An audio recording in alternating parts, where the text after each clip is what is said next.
यहाँ बाबा मेरो माइली दिदी उता हाम्रो देवंश गाडीमा सामान हाल्दैछ। यता हाम्रो सानो पुनु दीपिका यता मेरो माइती घरबाट चाहिँ एकदम राम्रो सिन देखिन्छ। यो मेरो बहिनीको छोरो देवंश हो। अनि यो सबै हामी चाहिँ मेरो बहिनी काइली बहिनी आकी छ। अनि गान्तोक घुम्न जाउँ भनेर आज एकछिन गान्तोक घुम्न जानलाई रेडी भएको। अनि यहाँ आज सागसब्जी रोप्ने दिन पनि छ हाम्रो सानो भाइले।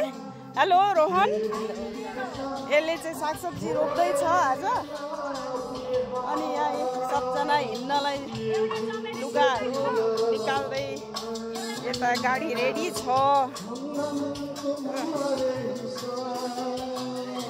यता हाम्रो सिमीबारी छ। बिनाले यहाँ मुला गोड्दैछ, सिमी रोपेको छ। सागसब्जी रोप्ने बहिनी, आमाको नातिनी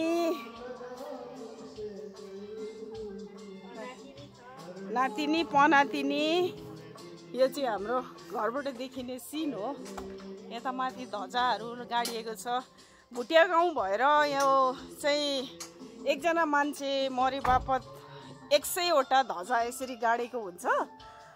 यहाँ माथि मन्दिर पनि छ, मन्दिर चाहिँ देखिएन।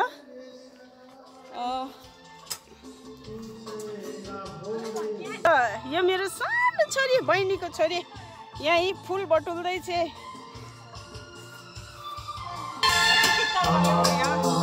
हामी 3जना दिदी बहिनी, माइली, काइली, साइली, अरू 3जना चाहिँ आउन पाएनन्। आज चाहिँ हाम्रो दसैँको रमाइलो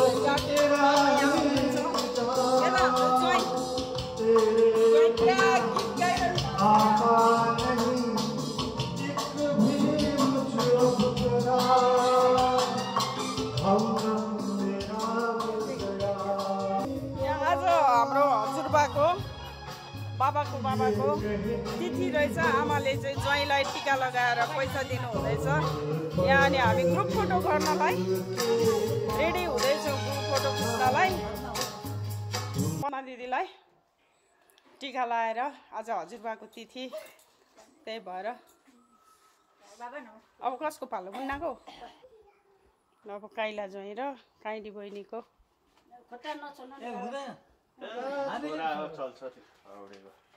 यो बोकिराख्नु, यो मात्रै चेन्ज गर्दा भयो। यो मात्रै निकाल्दा भइहाल्छ। त्यस्तो सुई चाहिँ पाएन नि त बाबा। त्यस्तो सुई चाहिँ यता दिनु, म थाहा। यो मात्रै फेर्दा भइहाल्छ। यो अब चाहिँ हाम्रो यहाँ फोटो सेसन सुरु हुँदैछ। बाबा आमा चेयरमा राखेर नाति नातिना, ज्वाइँ, लुकी, रितिका, देवंश, यता हाम्रो क्यामेराम्यान आए। ची बहिनी कान सिउ के अरे पहेँलो फुल लाएर फोटो खिच्दैछ। हामी सबैजना गान्तोक जानलाई गाडी निकाल्नु हुँदैछ ज्वाइँले।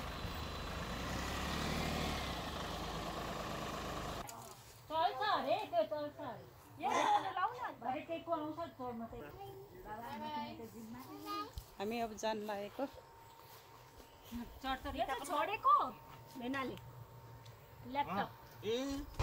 अब हामी यस्तो भिडभाड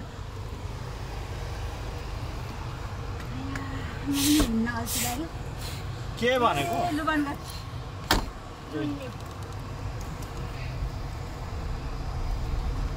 ल